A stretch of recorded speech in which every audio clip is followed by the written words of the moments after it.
Salut, c'est Cyril de Web de Fou, j'espère que tu vas bien. Aujourd'hui on se retrouve pour un nouveau podcast pour voir ensemble le luxe dans l'emailing. On va voir ensemble pourquoi le luxe est sous-estimé dans l'emailing, et ça c'est quand même une erreur terrible, mais on va également voir comment tu vas faire pour faire du haut de gamme, tu vois, faire du luxe dans l'emailing. Bref, je vais te parler de tout ça, je vais te parler des hôtels 5 étoiles, je vais te parler du ski à Courchevel, je vais te parler d'énormément de sujets de luxe, de golf, etc. Je vais te montrer ça juste après. Avant ça, tu connais le truc, tu penses à t'abonner s'il te plaît, tu cliques sur le bouton, ensuite tu vas dans la description, il y a un lien, ça s'appelle rejoindre mes contacts privés, tu cliques dessus, tu t'inscris et tous les matins tu reçois un podcast comme celui-ci avec de la forte valeur ajoutée, et ce sont des informations qui vont changer ta vie et ton business, crois-moi. Ok ?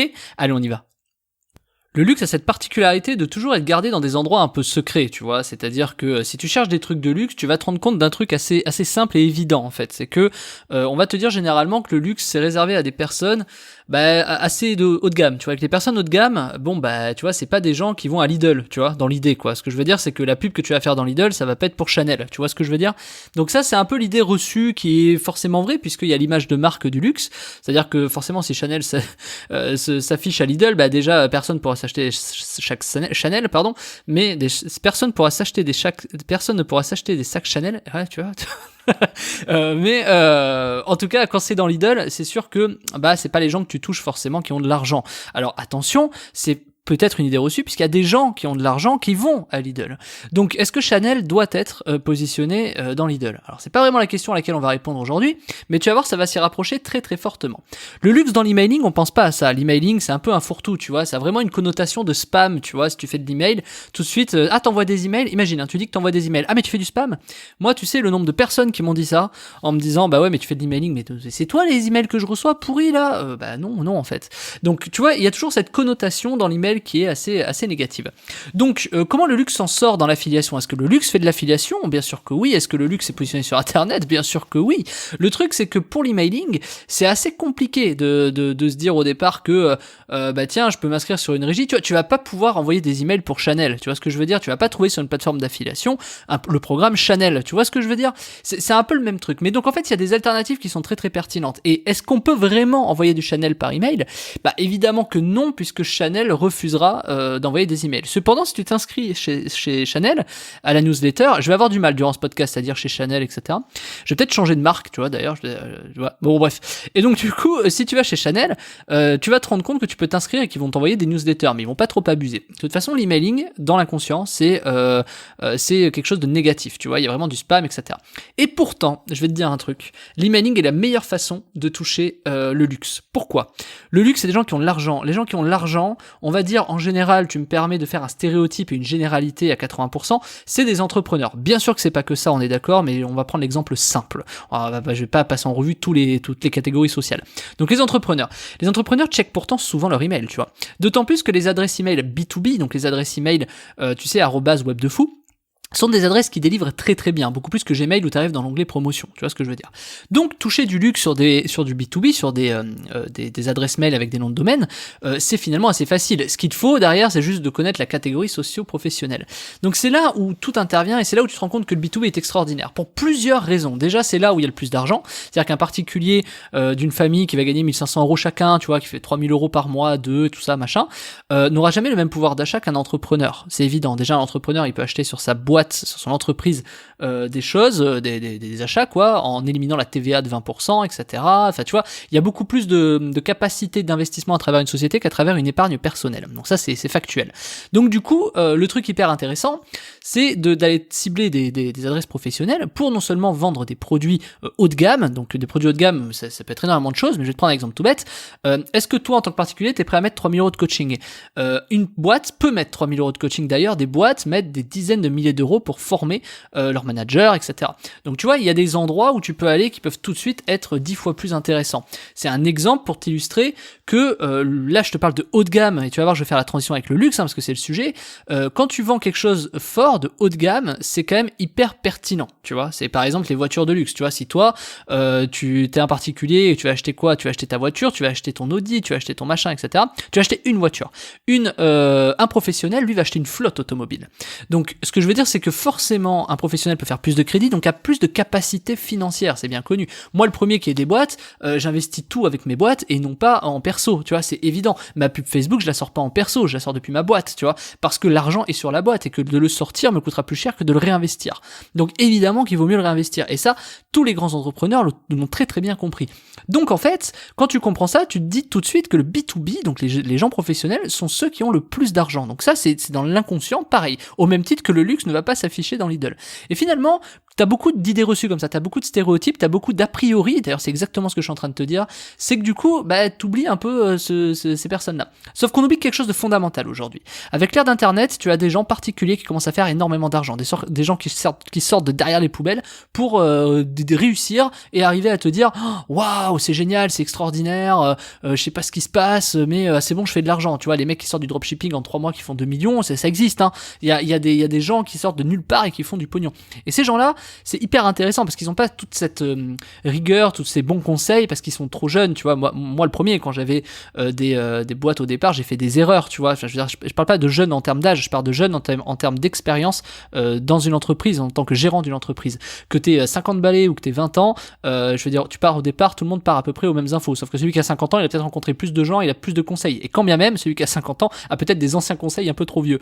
Donc du coup, c'est important d'être bien entouré pour ça. Donc du coup, ce que je veux te dire là-dedans, c'est que t'as des gens qui réussissent d'un coup, qui sortent de nulle part. Il y a 20 ans, c'était pas le cas. Il y a 20 ans, fallait avoir un sacré budget, fallait faire de la pub dans les encarts, tu sais, de bus, etc., dans la télé. Enfin, je veux dire, c'était pas autant accessible. Aujourd'hui, tu peux mettre 20 € sur Facebook, tu vois. À l'époque, tu pouvais pas mettre 20 € dans une pub télé, tu vois. Ça paraît bizarre et enfin, logique quand je le dis, mais finalement, c'était un peu ça le problème. C'est pour ça qu'il y avait de moins en moins de personnes. Et tu te rendras compte qu'il y a de plus en plus d'entrepreneurs qui sont de plus en plus riches. Donc, c'est un peu la croissance, c'est un peu vers là où ça va aller.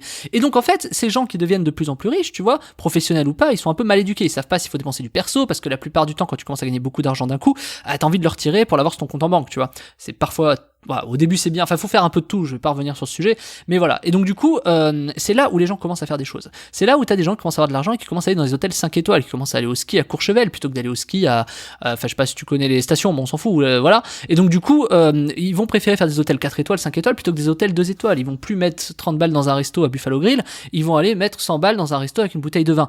Donc tu vois, ce truc là, il faut le comprendre, et c'est tout le monde, c'est mécanique, hein. Que tu sois d'accord ou pas, c'est comme ça que ça se passe. Alors peut-être pas immédiatement, chacun a son timing, mais ça se passe comme ça. Et donc du coup, c'est des gens qui consomment beaucoup plus. Alors après, il y a ceux qui font attention à leur argent, tu vois, ils vont pas faire des hôtels 5 étoiles à chaque fois qu'ils vont quelque part, mais ils ont envie de se faire plaisir, ils ont envie de faire des choses. Et donc c'est là où ça devient intéressant de mettre du luxe. Et écoute bien, il y a ce qu'on appelle du ruissellement. C'est-à-dire que si t'arrives à toucher des personnes qui vont dans des hôtels 5 étoiles, qui vont faire du ski à Courchevel, ou qui vont sur la Côte d'Azur se dorer la pilule à Cannes l'été, eh ben, tu peux probablement imaginer et très simplement penser que ces gens-là ont de l'argent, donc ils ont besoin de défiscaliser. Ils ont également besoin, font peut-être du golf, tu vois, ils veulent peut-être faire des croisières de luxe, tu vois, il y a beaucoup de choses que tu peux imaginer derrière. Et donc le luxe dans l'emailing, en fait, il est très très pertinent. Et je veux te montrer quelque chose, c'est que peut-être que Chanel ne relaie pas, mais t'as énormément de très très très très très très haut de gamme qui relaient par email, et il y en a qui l'ont compris, et c'est une niche qui est extraordinaire pour une raison simple, c'est qu'il y a tellement peu d'annonceurs dans le luxe sur le web, et notamment en emailing, que en fait, les 3 ou 4 qui sont présents, vu que personne n'y va, eh ben, c'est là où il y a la plus grosse thune à faire. Moi, c'est simple, c'est exactement sur du luxe que j'ai fait mes meilleurs ratios de envoi de volume, chiffre d'affaires. C'est-à-dire que j'ai réussi à générer 10 000 € sur un client en envoyant 100 000 emails, tu vois. C'est vraiment bête, tu vois. Mais c'est pour te montrer le truc. Imagine le ratio à l'email, tu vois. Donc, évidemment, alors je sais pas si toi ça te parle, 100 000 emails, 10 000 €, alors peut-être qu'avec ton business, voilà, mais dans l'affiliation, c'est assez énorme de faire ça. Donc, du coup, il y a des systèmes comme ça. Alors cela, c'est pas du tout celui-là, moi, que je t'apprends dans la formation de la semaine qui s'appelle l'emailing haut de gamme. Mais je veux essayer de te montrer que ce raisonnement-là, il est hyper important à avoir parce que demain, tu peux relier des trucs haut de gamme. Le problème, c'est que tu ne sais pas où aller les chercher. Le problème, c'est que tu sais pas comment aller les toucher et que tu ne sais pas si ta base correspond. Tu vois, moi, si je fais de l'infoproduit, je sais qu'il y a des gens chez moi qui dépensent des centaines d'euros, peut-être des milliers d'euros tous les mois chez moi, oui, c'est ça. Et du coup, ces gens-là, et je sais qu'ils vont aussi en vacances, tu vois. Je sais que toi qui m'écoutes, si tu vois, si tu te reconnais, toi qui mets de l'argent dans les formations, qui mets de l'argent dans l'investissement, etc. Je sais que tu pars pas dans un hôtel 2 étoiles quand tu vas en vacances. Je sais que tu prends un avion, tu vas prendre un avion un peu plus cool. Tu pars peut-être en EasyJet ou si c'est à destination, sinon tu vas prendre du Emirates pour aller je sais pas où, tu vois. Donc tu vas pas réfléchir à claquer 1000 € de plus dans tes vacances. Alors que quelqu'un qui va chez Lidl, pour revenir sur les stéréotypes, il va forcément éviter de claquer, enfin il pourra pas, ou évitera en tout cas de claquer trop d'argent dans ses vacances. Donc il est là le problème, surtout que nos budgets vacances, on les explose toujours un peu plus, tu vois, on va toujours un peu plus loin. Donc du coup, c'est là où c'est très très intéressant à comprendre. C'est que quand t'es un professionnel, il y a énormément de sujets au-delà des vacances, au-delà des hôtels 5 étoiles, hein, il y a des voyages d'affaires, t'as des classes d'affaires. Combien je connais de professionnels qui ne voyagent pas en classe économique parce que justement il y a les enfants, il y a les machins, ils vont en première classe, le billet est 2 fois plus cher, mais c'est la société qui paye. Donc en fait ça leur coûte 2 fois moins cher. Je vais te donner un exemple tout bête, je vais t'expliquer la logique de ça si tu l'as pas comprise. Un billet en première classe, imaginons ça coûte 4000 €, et un billet économique ça coûte, 2000 €. Et ben dis-toi que les 4000 € en première classe, c'est la boîte qui paye, et que pour payer ça en perso, 4000 € d'un billet, il aurait fallu retirer 8000 €.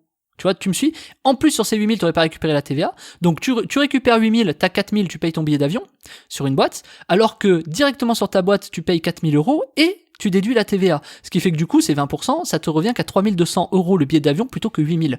Donc, c'est ça qu'il faut que tu comprennes. C'est que quelqu'un qui voyage en perso, en première classe, ça va coûter 4000 balles, mais en fait, ça va coûter 8000. Pourquoi? Parce que charge sociale, parce que machin. Et puis, combien de chiffre d'affaires t'as dû faire pour ça? Pour récupérer tes 4000, t'as peut-être dû faire 20 000 €, 30 000 € de chiffre d'affaires. T'imagines, ça t'a coûté 30 000 € de chiffre pour aller prendre ton billet en perso 4000 balles pour faire une première classe. Alors qu'en société, ça va te coûter que 3200 parce que tu t'enlèves 800 € de TVA. Donc, c'est pour te dire que au lieu que ça te coûte 8000 et 30 000 € de chiffre, ça t'a coûté 30 000 € de chiffre pour avoir 8000, mais tu dépenses que 3200. Donc en fait, ça coûte 2 fois moins cher de réserver par des sociétés. Et donc l'emailing haut de gamme, il commence par là, tu vois. Alors évidemment, après, il faut faire très très attention aux entrepreneurs qui ont... là, tu vois, faut faire gaffe à l'abus de bien social. C'est-à-dire que du coup, tu payes pas tes vacances à travers ta société, on est d'accord, tu vois, c'est pas un truc qui marche comme ça. Mais c'est pour te dire que le professionnel a de toute façon beaucoup plus de pouvoir d'achat qu'un particulier. Rien que pour cette notion-là, un particulier pour avoir 4000, ça demandera 8000 à la boîte, alors qu'une boîte, 4000, bah, t'enlèves la TVA, ça fait 3002. Donc tu vois, déjà, c'est diamétralement opposé, c'est 50% de réduction plutôt que de prendre l'argent directement. Donc là, je parle si t'as un voyage d'affaires, tu vas pas le payer en perso, tu vas le payer en société. Je parle d'un restaurant quand t'invites un client. Je parle de ce genre de sujet. Je parle d'une voiture en location que tu vas prendre sur ta boîte pour aller voir tes clients. Tu vas pas aller la prendre en perso, ça n'a pas de sens parce que c'est le même système. Si ça te coûte 500 balles par mois une voiture, ça te coûte 1000 balles en fait pour retirer l'argent. Alors qu'en société, ça coûte 500 moins la TVA, 400. Donc tu vois, on va revenir sur le même ratio. Donc en fait, ça te coûte 400 en pro plutôt que 1000 en perso. Donc tu vois, il y a des trucs qu'il faut comprendre comme ça. Et l'emailing haut de gamme commence par ça. Et donc le luxe, donc je vais prendre Chanel, je vais prendre tous ces trucs, hein, tu vois, je vais pas trop aller trop faire d'exemple, juste Chanel, c'est très bien. Et ben, ces gens-là ne veulent pas être présents dans l'email parce que justement c'est compliqué pour eux de se dire ça va tuer mon image de marque parce que si j'arrive en spam et qu'il y a des mecs qui font de la merde, bah, ça va tuer notre image de luxe. Et ils ont bien raison. Le truc c'est qu'il y a comment ils font les hôtels 5 étoiles pour se remplir? Ils ont du réseau, ils ont des bases clients et ils font comment au départ pour prospecter? Ils font comment aujourd'hui? Est-ce que tu crois qu'ils font comme il y a 30 ans, ils mettent des abribus, tu vois? Il y a un hôtel 5 étoiles, il fait comment pour récupérer des clients? Crois-moi qu'il y en a qui font du web et du mail et tu te doutes même pas comment, et c'est justement ce que je t'apprends dans la formation de la semaine qui s'appelle l'emailing haut de gamme, la formation de A à Z. Je t'explique comment faire de l'emailing haut de gamme. Alors là, que t'es 100 emails, 500, 10 000 ou 20 000, tu vas voir, c'est un truc extraordinaire, c'est colossal. Et en plus de ça, dans la formation, je te fournis des bases B2B qui sont totalement légales, hein, parce que ces adresses B2B, il n'y a pas de truc RGPD, machin. Des bases B2B qui sont classées, imagine. Hein. Donc ça, c'est dans le bump. En plus de la formation, t'as des adresses où, par exemple, t'as les directeurs commerciaux de Air France, t'as les machins, t'as les mecs haut de gamme qui sont classés par CSP, qui sont classés par catégorie. Tu vas voir, c'est énormément d'emails de professionnels que je te file, hein, pour faire de l'argent. Moi, c'est énorme, c'est ce que je me sers en B2B pour faire de l'argent sur une de mes sociétés. C'est comme ça que ça fonctionne. Et justement, ces bases, elles sont colossales. Écoute-moi bien, ça fait 6 ans que je m'en sers. Je les requalifie de temps en temps, tous les ans. Et c'est hyper pertinent. Tu fais forcément de l'argent. Et essaie de proposer des trucs avec la formation. Je vais te montrer où aller proposer. Je vais te montrer quoi proposer, etc.